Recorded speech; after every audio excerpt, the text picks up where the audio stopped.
blessings, blessings. Hello, everyone. Hello, hello, hello. I pray that you all are doing well. Now, look, now we are live. Okay. So I pray that you all are doing well. I pray that this day has met you with all that you needed it to meet you with. All right.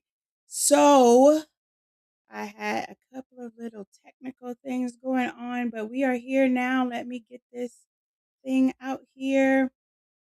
Then we'll get started. Okay. So let's go ahead and get this started. Welcome to Remnant Mentality Ministries. My name is Angela Hendricks. I'm the senior leader here, and this is where God is equipping the saints, empowering the saints, and encouraging the saints all at the same time. You don't want to miss anything that we're doing. So if you have not connected with us already, all right, if you've not connected with us already, go ahead and get connected. And you can get connected by by sending a text message, all right, sending a text message to with the word connect to 346-229-0322. That is the word connect. You're going to message this, all right? Text it, the word connect to 346-229-0322. All right. And when you get in there, it's going to ask you, all right, if what it is that you want to do. It's going to send you a hyperlink first. The hyperlink, hit the hyperlink, put in your name, put in your email address, and then it's going to send you a series of texts, and it's going to ask you what you want to be notified of. Look, this is where we have Bible study 2 times a week. We have intercessory prayer 1 time a week. You don't want to miss what it is that we have going on, and somebody is live every single day. All right. There's a number that coincides with everything. If you want to be connected to everything, just hit 5, and that's everything. We do fast, quarterly fast, and then we have a year-end 21-day fast. You don't want to miss any of that because we are together every single day of the fast. All right. So if you want to be connected with everything that we have going on, make sure you shoot that word connect to that number. All right. Uh, Hello, Amber. How you doing? Blessings to you. Blessings, blessings, blessings. All right. Hey there, Robin. How you doing? Blessings to you. Hey, Tashira. Hey, Treese. Hey there, Roy. How y'all doing today? Blessings to you all. Blessings, blessings, blessings. I pray everything is going well. If you've not already, go ahead and share this with somebody. Share, share, share. I need to share. Hold on, y'all. Wait just a minute. Let me share. All right, because it's not gonna be right. I need to share. Hold on. So, today, y'all, if you didn't know, today is Pentecost Sunday. Today is Pentecost Sunday. Hey there, Ken, how you doing? Blessings to you. Blessings, blessings, blessings. I'm just in the midst of let me share. I done got on here with y'all and I haven't even shared my own self on my own stuff. How about that? All right.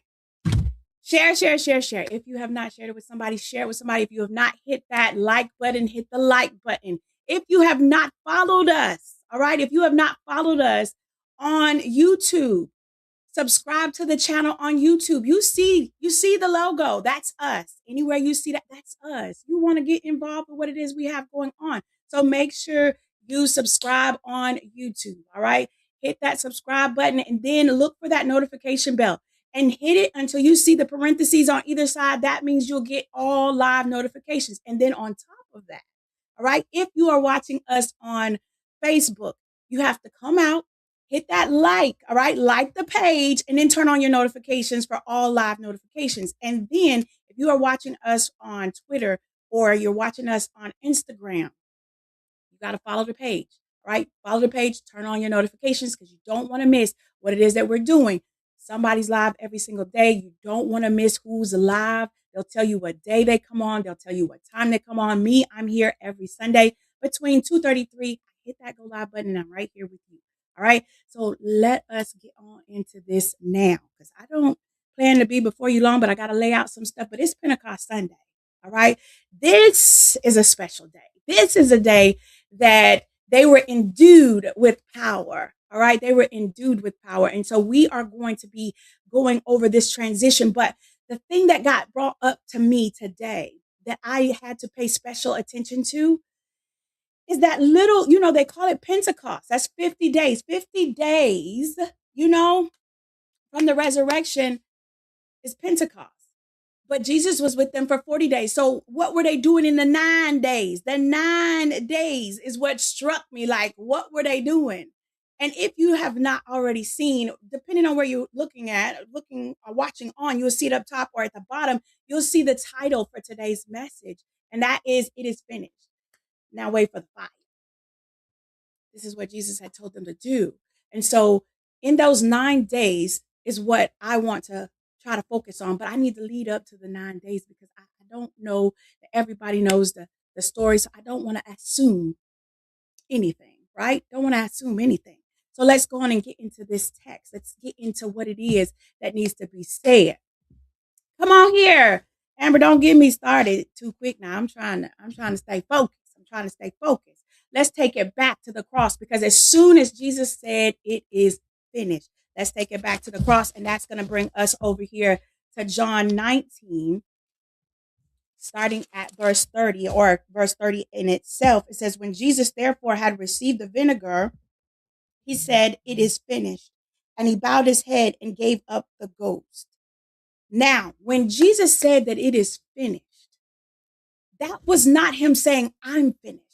That was not him saying this thing, I'm finished. They got me. None of that. All right. That was his declaration. All right. That was his declaration that this thing has been completed. What he came into this earth to do, it was completed. The blood was shed for the remission of sin. It was completed.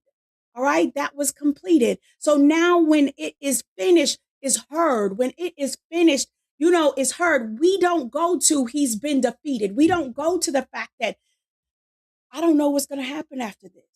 All right, but let's look over here what it says over in Colossians 2 and 14. Because when we get over here to Colossians 2 and 14, we are seeing what that completed work on the cross is. Jesus completed the work of redemption at the cross. And so let's look at this verse 14. It says, blotting out the handwriting of ordinances that was against us.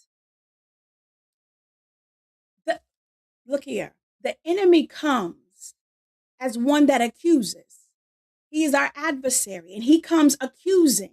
But it says that blotting out the handwriting of ordinances that was against us, which was contrary to us, and took it out of the way, nailing it to his cross. This is what it means when he says it is finished. He blotted out every handwritten ordinance. He blotted out the accusations of the enemy, and then he took it out of the way. That means it's no longer a factor.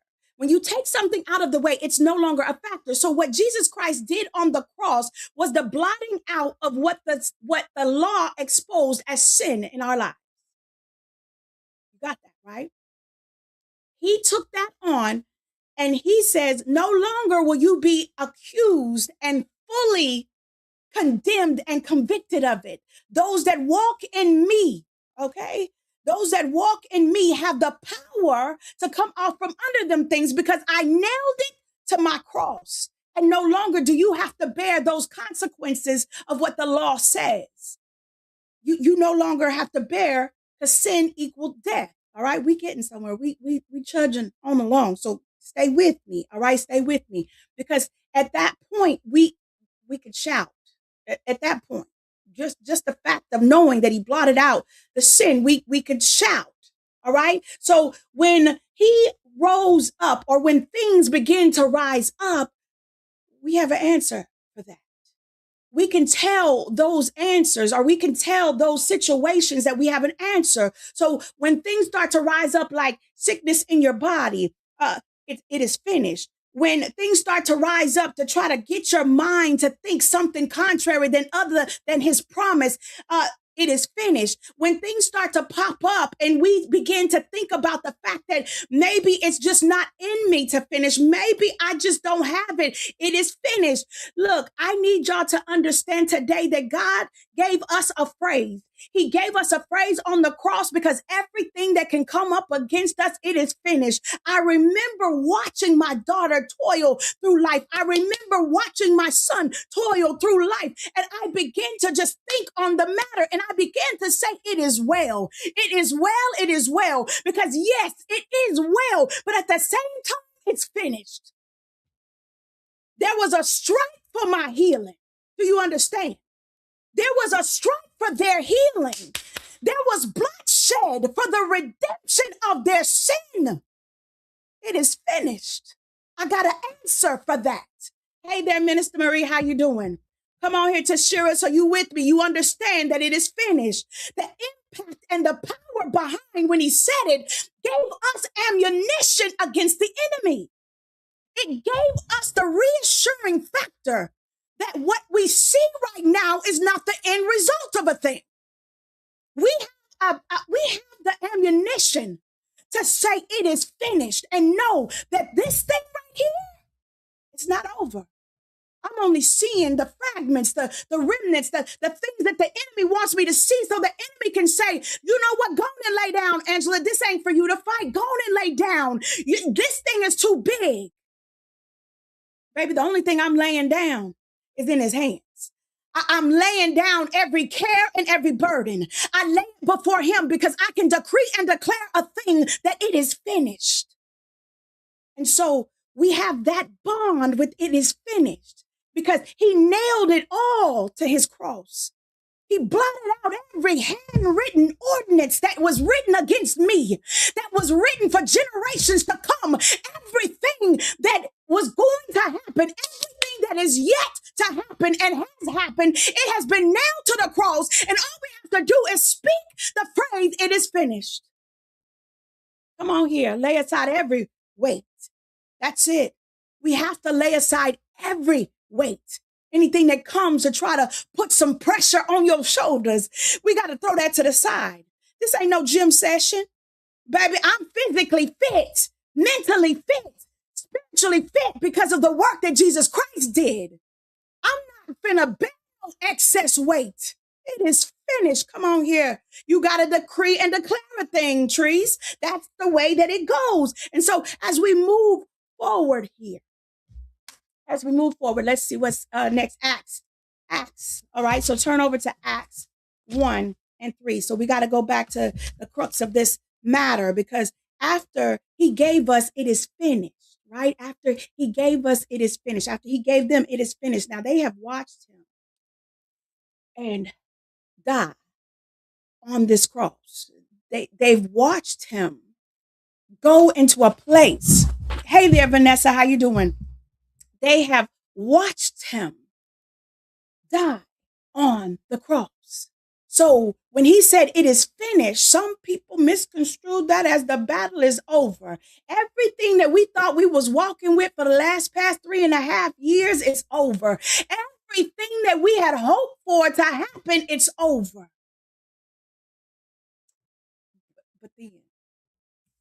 But then there's more.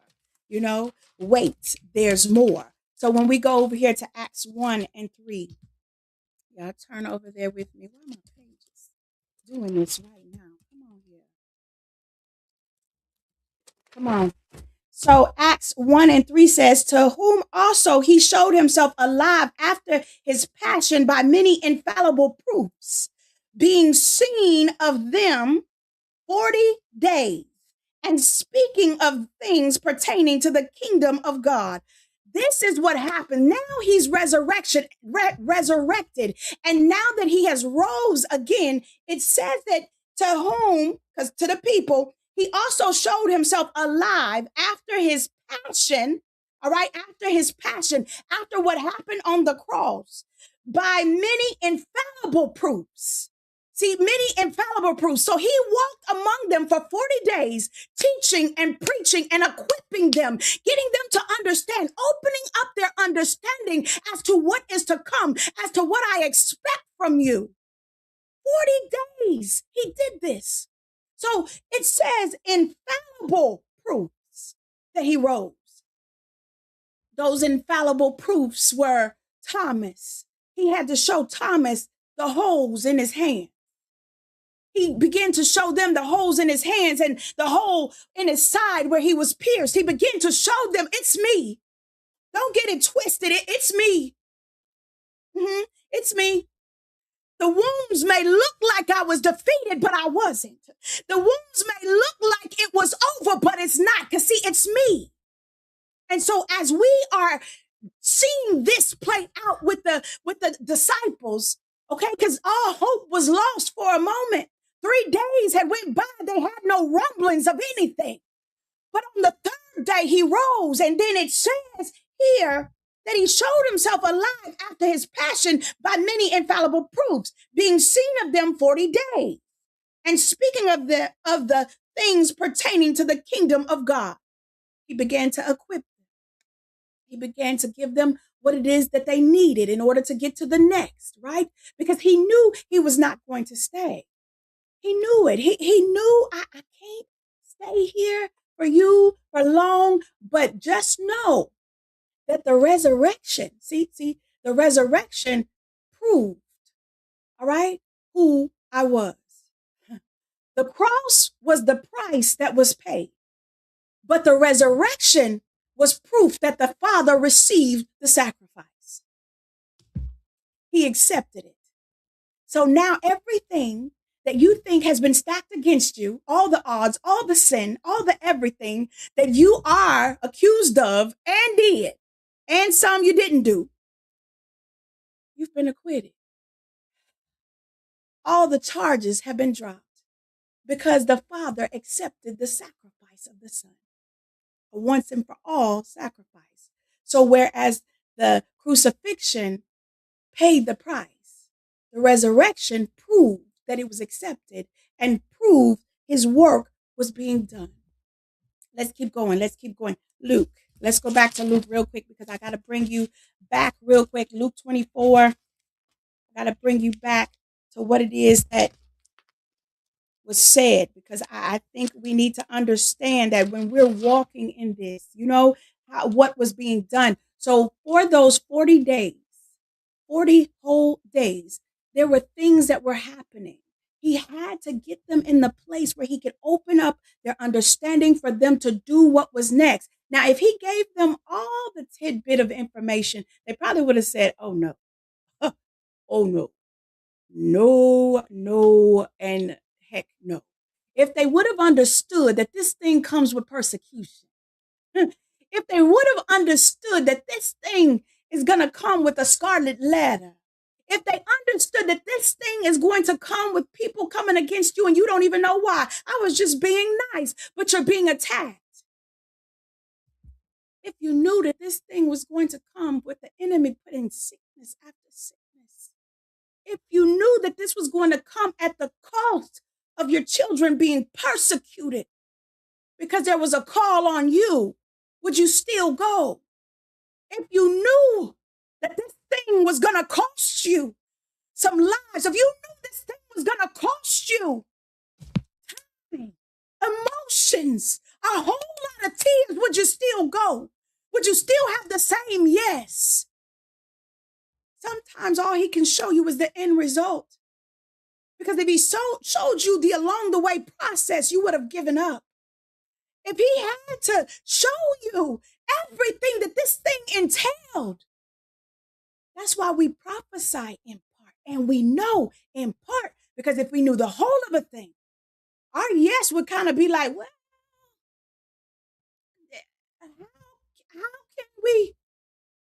how can we circumvent this? Like, is there any other way to get to this end result that you showed me? Is there any other way besides my yes? Come on here.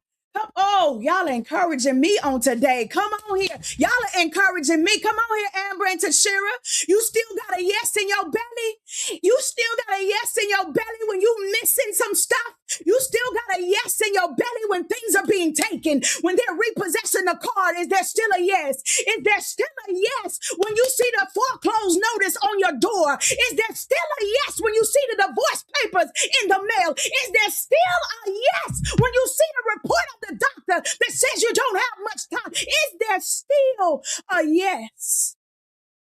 Baby, that that thing shakes me. Come on here, Roy, preach. Oh God, is there still a yes? It's always a yes for you, Amber, huh? Okay. It's always a yes. We trust God. We believe God.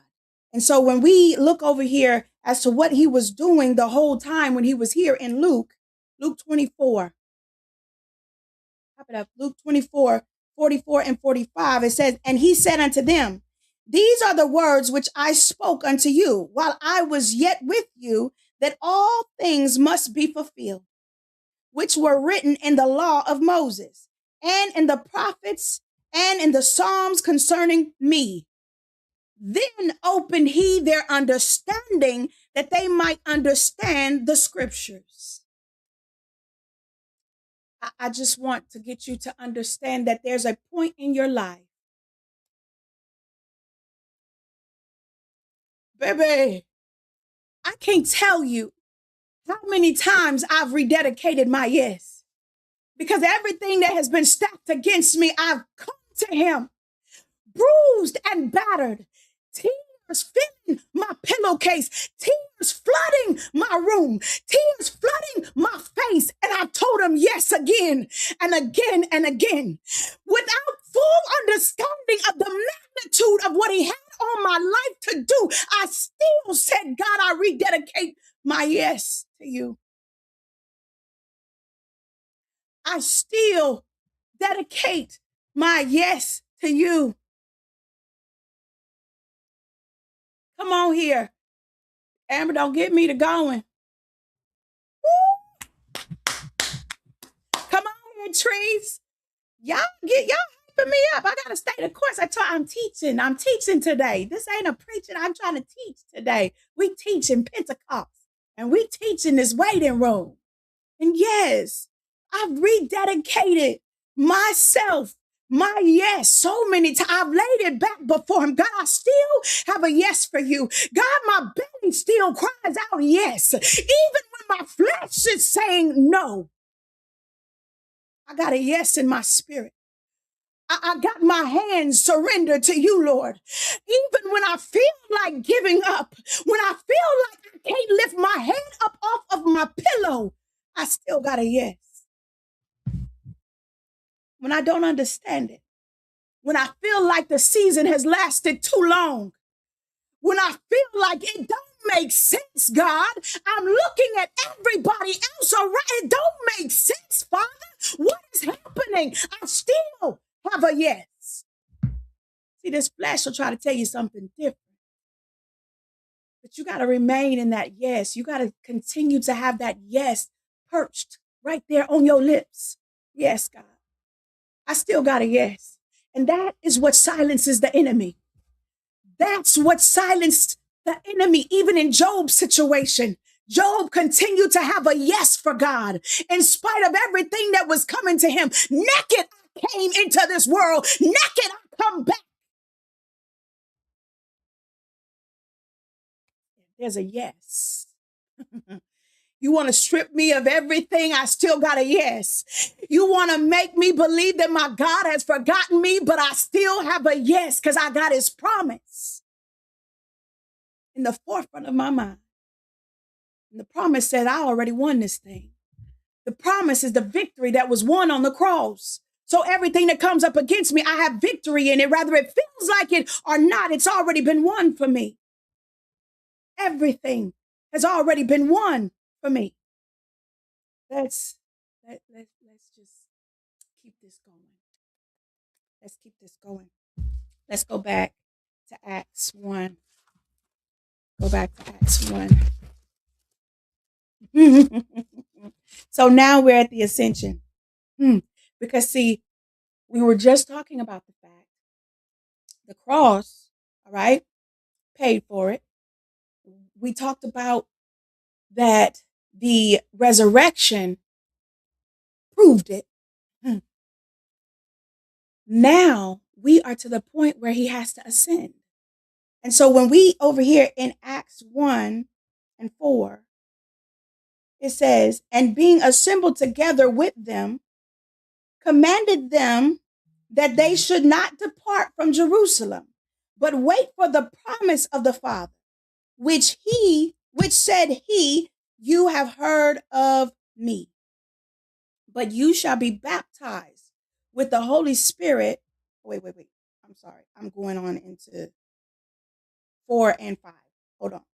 And being assembled together with them, commanded them that they should not depart from Jerusalem, but wait for the promise of the Father, which said he, you have heard of me. Let's start right there. He says, I need you to go and assemble yourselves. I need you to go and assemble yourselves together, you know? And then he commanded them that they should not depart from Jerusalem. So you are to stay in Jerusalem. And he says you are to wait for the promise of the Father, because he had told them about the coming Spirit. He had told them, I can't stay. I can't stay. I know you want me to, but I can't stay. I have to go. See, there's a must need that I go. All right. And what's going to come behind me? Who's coming behind me is what you need. Because see, him being in flesh form limited where he could be all at one time. He can't be everywhere at one time in this flesh form. But one that was coming after him was going to be needed. And so I need you to go and assemble yourselves and wait for the promise. The promise was that I was going to endue you with power from on high. The promise was that his Spirit was going to come and rest in them and on them all at the same time. Let's keep going here, because when we begin to just think this thing over, let me say so here, he did not tell them to go preach immediately. He told them to wait because they still needed power. So there's some of us that we have this unctioning. We have this thing about us where we just want to go. We just want to, come on, let's go. But there's a timing for everything. We can't rush God. We can't rush God, because in order for us to have this true revelation, in order for us to be and do what it is that he said, we still need to be endued from on high. Let's keep going. Let's go over here to Acts 1 and 14. Acts 1 and 14. It says, these all continued with one accord in prayer and supplication with the women and Mary, the mother of Jesus, and his brethren.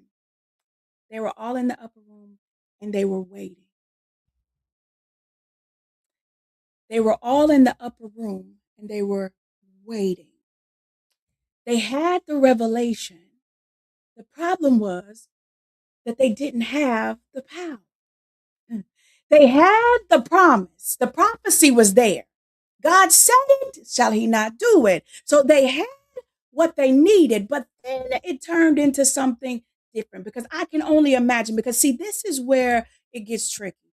This is where we find out that they waited 9 whole days, really 10, because on the 10th day, which was Pentecost, that's when they were endued with this power, right?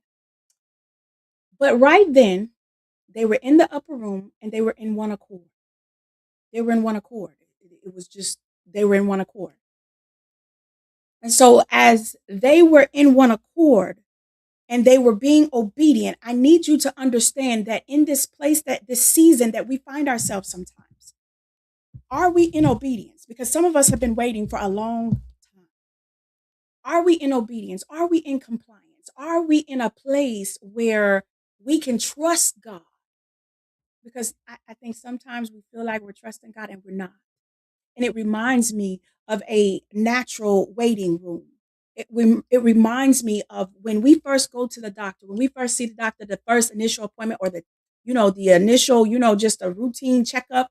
We go, we've never been to the office before. We go, we sit down in the waiting area, right? And we're waiting and it's taking a long time. But It's something about the first time you go someplace, you're looking at the decor, you're looking at the walls, what's on the walls, because back in the day, they used to have it to where they would have their diplomas on the wall, they would have their accolades on the wall. So you're getting to know the doctor you're getting ready to see, you're getting to know the area, how they decorated the place, how everything is structured and set up. And then you begin to notice the magazines on the table, and you're flipping through the magazines and seeing that they about a year or so old, maybe even more. And you're just getting to know the place, and it just seems so good and so great. And then there are other waiting room experiences that we would have when we're waiting on the results of something crucial. When you're waiting on the results of what has been plaguing you, and you don't know, the doctors haven't known, and now you're in the same waiting room that you've been in so many times before, but this time it feels different.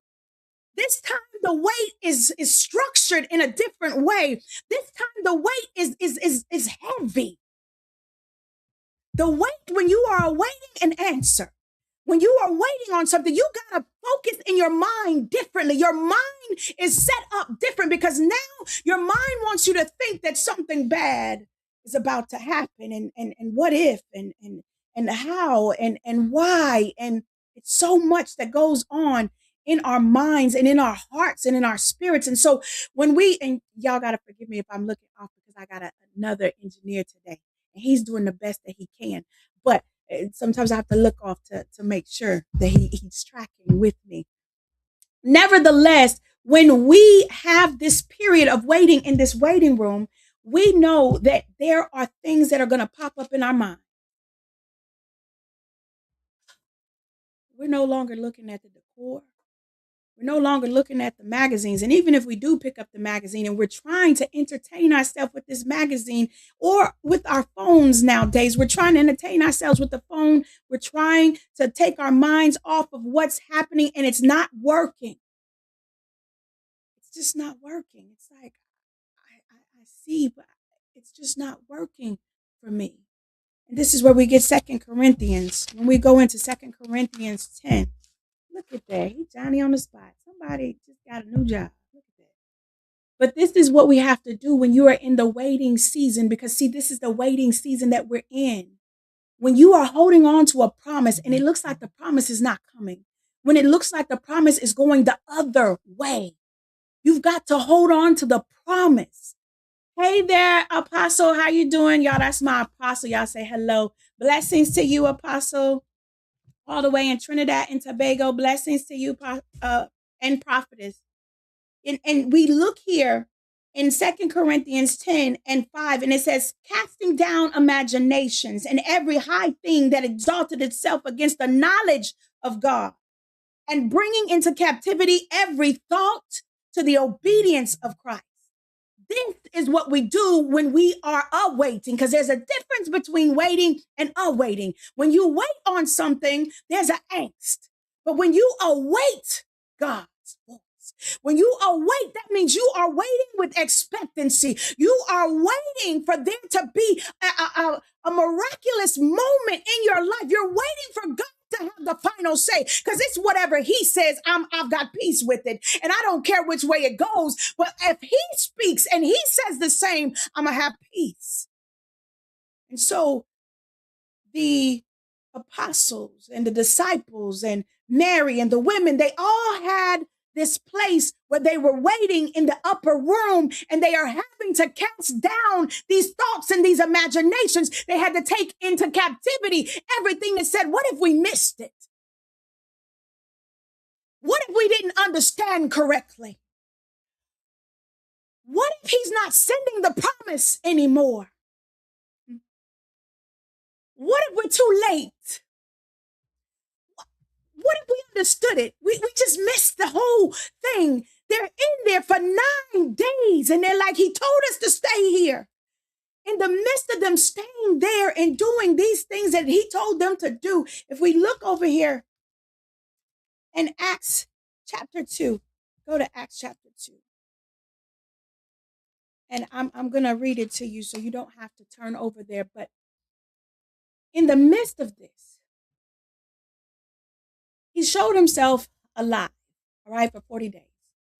We know that Pentecost means 50th, all right? So between his ascension and the day of the Pentecost, there was this scared place. There was this place where they like to describe it as this 9 days, or what the Catholic Church were calling the novena. All right, the novena, or this is when they would take 9 days and they would pray and they would fast and they would just focus on the things of God for those 9 days. But we, when our focus is there, you know, I don't know about the exact terms and everything, but this is a principle. All right. This is you going into your private prayer. This is you in a place where you're just like, God, I need you. I need to hear something. But in that place of not understanding fully what's happening, you have to keep your thoughts precise. You have to keep your thoughts precise. This is why you cannot allow the enemy in. You can't.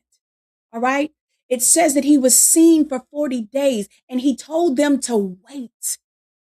And they continued in prayer until Pentecost fully came.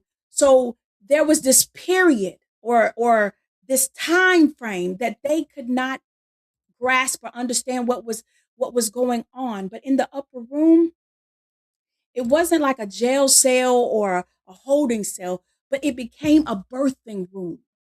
So where we are right now, where we don't understand, Lord, where am I? Because I feel like I've been here for too long.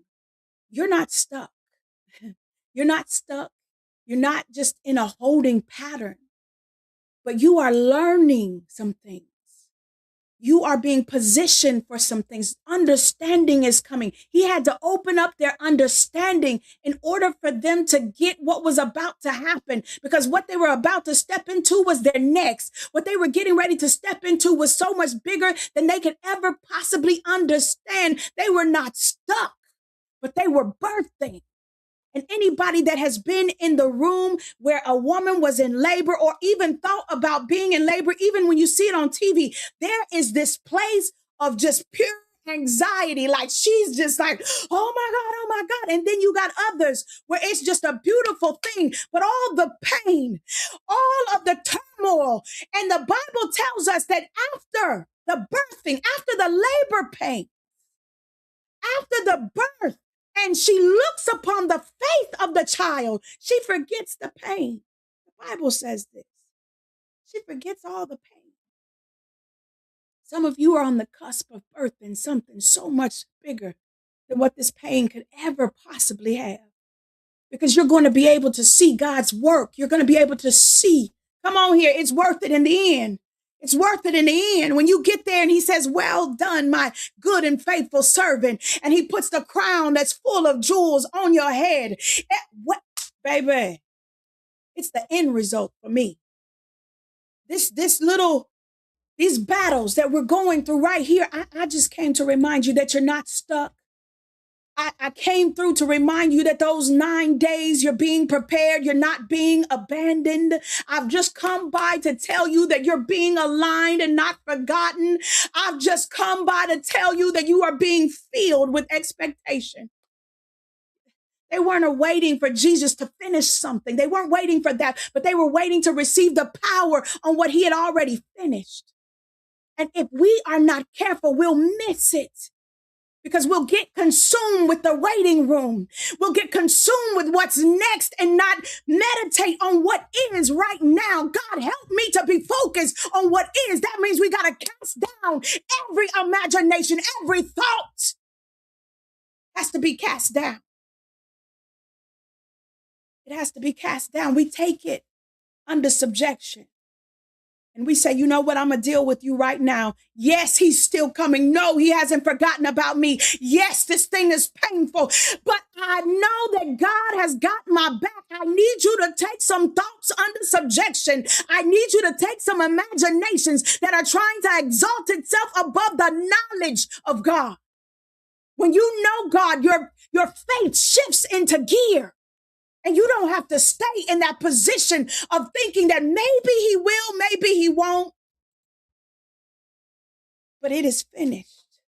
We can speak to it, and this waiting room experience isn't going to get the best of us to where when we can't even enjoy the process of being equipped. We can't even enjoy the process of being fully prepared for what's next. So this 9 days that they were in total and utter angst and wondering if they had missed it and wondering if what we've done, did we do right?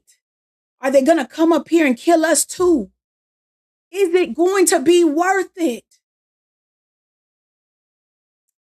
And then there was a suddenly. Yes, come on here, Amber. Yes, period. Yes, it is. Then there was a suddenly. Acts chapter 2, starting at verse 1. And when the day of Pentecost was fully come, they were all with one accord in one place. And suddenly there came a sound from heaven as of a rushing mighty wind, and it filled all the house where they were sitting. And there appeared unto them cloven tongues like as fire, and it sat upon each of them. And they were all filled with the Holy Spirit and began to speak with other tongues as the Spirit gave them utterance. Y'all, I'm done. I'm done. I'm done because I come to tell you that your waiting room experience, there's some promises that you feel like have not been fulfilled. There are some prophecies that you've not seen come to pass. I've come to tell you that this waiting room experience is not like the one where you're waiting for the results to come in from your test. Because I've been there a time or two. I've been there a time or two where I couldn't even sit straight because I'm like, Lord, what is this going to do? But I just came through that here recently. And I'm telling you, my waiting room experience wasn't the same. My waiting room experience, one day I'll be able to tell you the whole of a story. But right now, I can only tell you that the waiting period that I experienced had roller coasters, some ups and downs, some twists and turns, because the enemy wanted to distract me from pulling down those imaginations. He wanted to distract me over here, distract me with this over there. But I stayed steadfast and unmovable. I know that I know God is a healer. I know that I know that I know if he's done it before, he can do it again. I know that I know that I know that he is yet still God, regardless of what it is, he's still God. And before any results come, I've got the victory. Before any results come, I can say it is finished. Before anything can happen, it is finished. I stand on the fact that what he nailed to the cross was for me. I have to take it personal. What he nailed on the cross, every accusation that the enemy tries to put up in my mind. Well, Angela, you know. Angela, you know you're not even worthy. Angela, you know you're the last one that should open your mouth and ask him for something. Angela, you know you've not walked this walk just as straight as you can walk it. Angela, you know, baby. Sometimes you got to know beyond the know. You got to know that your past does not dictate where God is taking you to. You've got to know that he is yet still God. And you've got to know that that thing that I did in my past was nailed on the cross. Every accusation, you got to come under subjection. Every accusation, you cannot tarry. This thing is not happening because of me, but it's happening to me, for me. And sometimes it's bigger than me. This thing is so much bigger than what you could ever possibly understand or think. But I need you to stay focused in this hour. 9 days of just believing. 9 days of the enemy pouring into them. You missed it. You didn't understand fully. God will give you the understanding that you need for you to move forward. He'll give you the understanding you need for you to do what you need to do and move forward on this path. The enemy comes with these distractions. But today I come with a declaration. It is finished. It is finished. Those of you that are in the waiting room of life right now, Those of you that are pending some things, it is finished. It is finished. I can't express this to you more than anything, but you're about to be endued with even more power. His power rests on the inside of you, and that power is you understanding. Come on here. Come on. Trees, you better preach that thing. Preach it. Let the enemy know if he's still God. If he's done it before, he can do it again. He's still God. And until my Father speaks, the only thing I can say is it's finished. Until my Father speaks, I know that it is well with my soul. Until my Father speaks, I know he's God. The Hebrew boy said, even if he don't do it, it's not that he can't. Come on here. I need some true believers, not the believers that believe him in the good. And it's only going to stay good. I need some believers that have experienced the other side of it. It turned good for me, but it wasn't good in the process. I need some people that can testify on today that even if he don't take it the way I want him to take it, he's still God. I still have the victory. It is finished.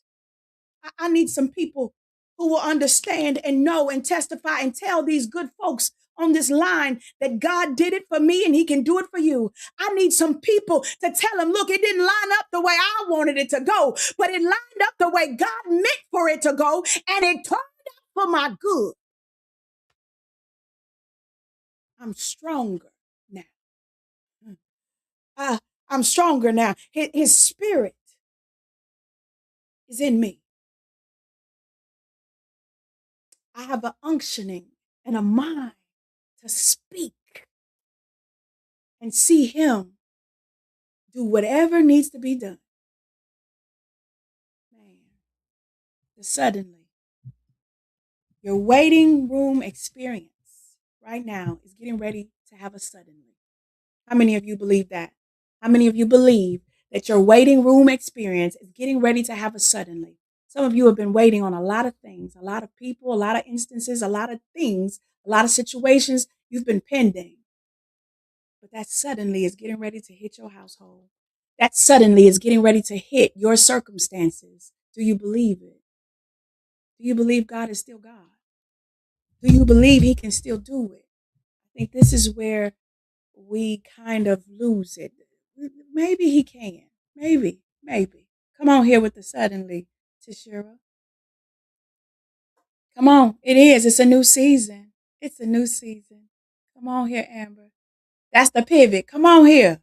It is. That's the pivot. On a dime, baby. On a dime. The pivot on a dime.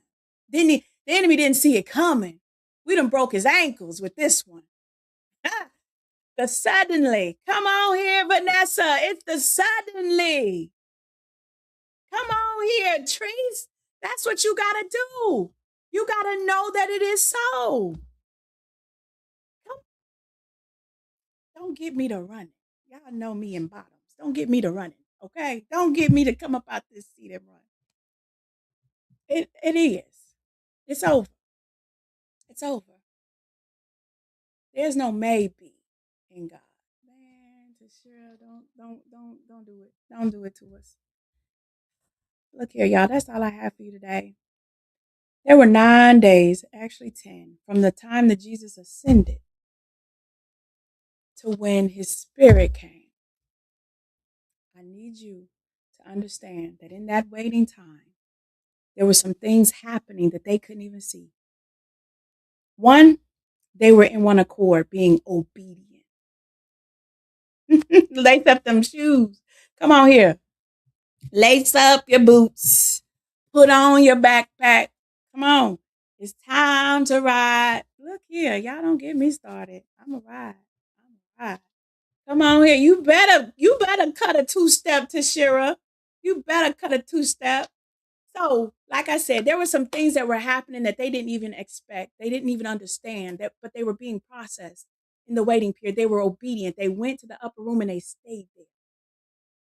They prayed in this whole experience. They prayed, they believed, they cast down imaginations, because I'm sure the topics came up. What if? What if? What if we missed it? What if? What if? What if? What if? There was so many things. But then there was the suddenly that circumvented every piece of doubt. Hmm. I want you to know there's a suddenly getting ready to hit your house. That suddenly is getting ready to hit. Are you ready? Are you ready to go to the next? Are you ready to accept what that yes meant in this season of your life?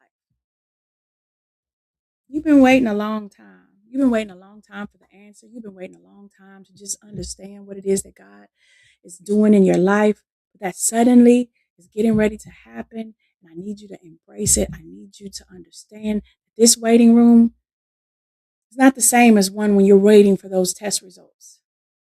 Enjoy the scenery. Get to understand and know the doctor. Come on here, Dr. Jesus. Get to understand this in this waiting room. Get to understanding the process or the person that is Jesus. Get to understanding that it's only by his grace that I'm even here. Get to understanding the doctor better in this waiting room and focus on what's here and don't have anxiety as to what isn't even happened yet. Get what you need to get in this moment. Let God process you in this moment. Get to know him in this process, because you're going to need the strength of this waiting room for what's next. All right. That's all I have for you. My name is Angela Hendricks. I'm the senior leader here at Remnant Mentality Ministries. This is where God is equipping the saints, empowering the saints, encouraging the saints, all at the same time. And you don't want to miss anything that he has going on. We are live every single day, and you don't want to miss it. I'm here on Sundays between 2:30 and 3. I hit that go live button, and I'm right here with you. Everybody else will tell you what day they come on and what time they come on, and you don't want to miss it. All right. And so if this word has blessed you, you know what you got to do. You already know you got to sow. Sow, all right? You got to sow that forward. You got to sow the share. Sow that share. Share this with at least one other person that needs to know that their suddenly is coming. Their suddenly is getting ready to knock on their door. Share this with somebody who needs to have that permanent phrase in their mind. It is finished. Somebody who needs to know that the waiting room is where you start to cast down the imaginations, because they're coming. The enemy begins to speak loud when it's silent like that. The waiting room can be very quiet. And he begins to speak. But he can't speak louder than what God has already spoken over your life. It is finished. So, like I said, Angela Hendricks, until next time, bye.